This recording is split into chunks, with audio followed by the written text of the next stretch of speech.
Hi, I'm Pete Wanat. I'm the executive producer for Universal Interactive Entertainment, and we're here today to show Wanted: Weapons of Fate.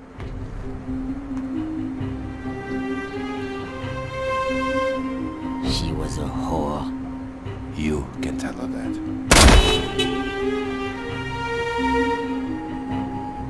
They'll kill all the passengers. Just try and get me. I'm gonna need another way off this plane. Think, damn it. The cockpit has an emergency hatch and parachutes. So I let Cross sort of introduce himself. I guess for the record, what I should probably start out with is a huge spoiler alert. If you have not seen the movie Wanted and you do not want to have its twist endings spoiled for you, you should probably know that we'll be talking about it in depth.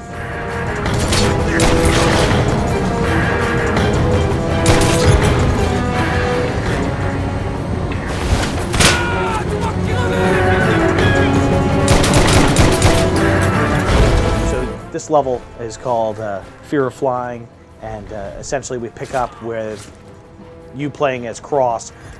You've assassinated a target on board a massive airliner, and by doing so you've alerted the fraternity of assassins that are operating the airline. This is a different fraternity than the one seen in the movie, a fraternity of French assassins who is, as explained in the game, are a more militant branch and take the code of the loom to an unbelievable degree, even harsher than the fraternity seen in the film.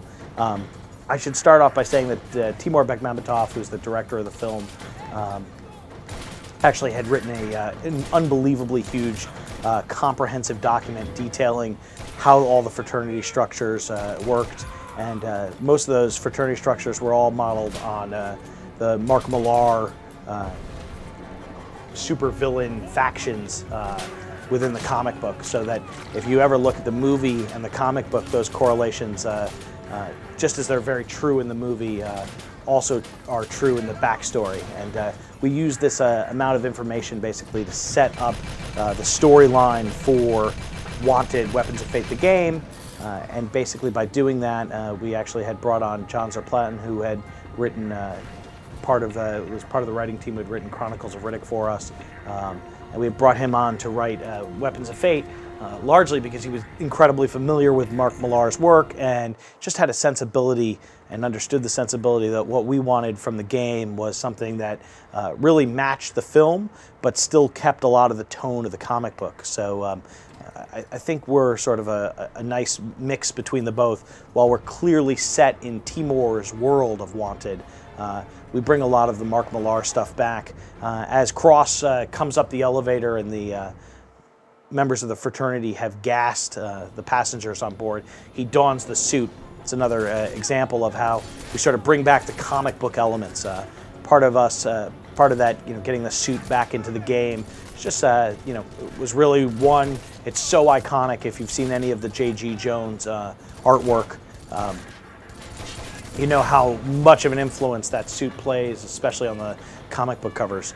I should point out today that driving while I talk over our game here is associate producer Ryan French, who's blown out the doors of the aircraft, starts the aircraft shaking. The team, Grin Barcelona, who's the developer who did the game, wanted to really make sure you felt when you had the guns that you controlled more than just destruction, that you could sort of create and change your environment.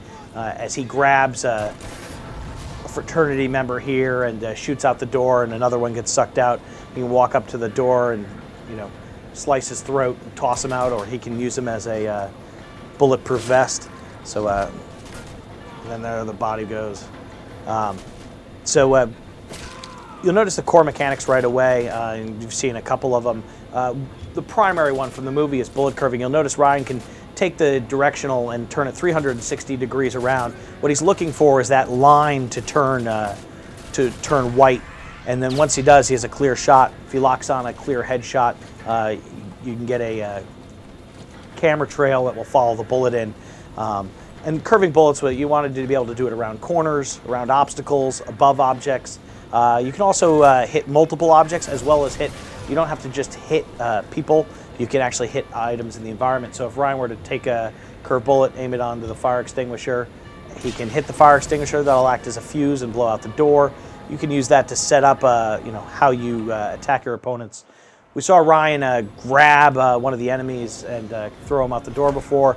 Here he grabs one of the enemies and it'll actually bring him in and use him as a bulletproof vest. So all the bullets that will fire now will hit the body of the person that you are dragging through the airplane and not you. They'll also be a little more hesitant to fire that way. But a nice headshot still puts him down. And that body can only take so much damage, and after a while, it will disintegrate into a bloody mess all over your suit.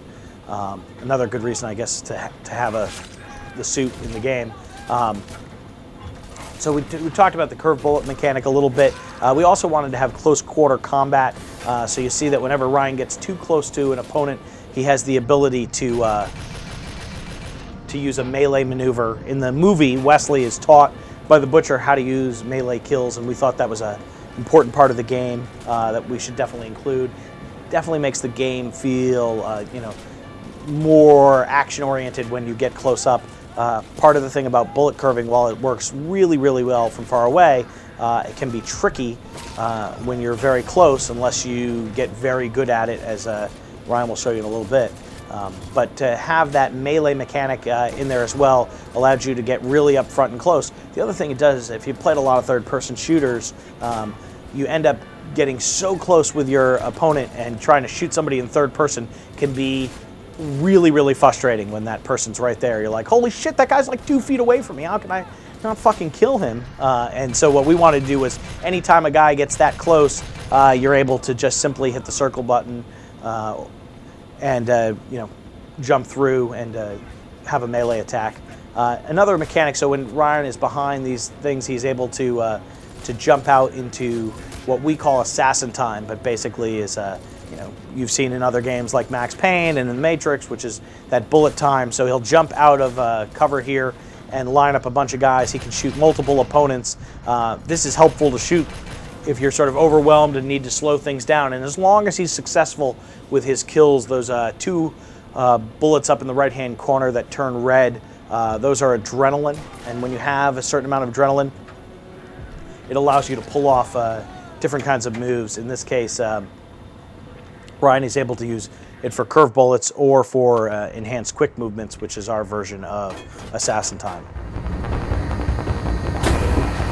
I have the last parachute, Cross. There is no escape for you here. Why? Why'd you do it? Have you asked yourself the same question?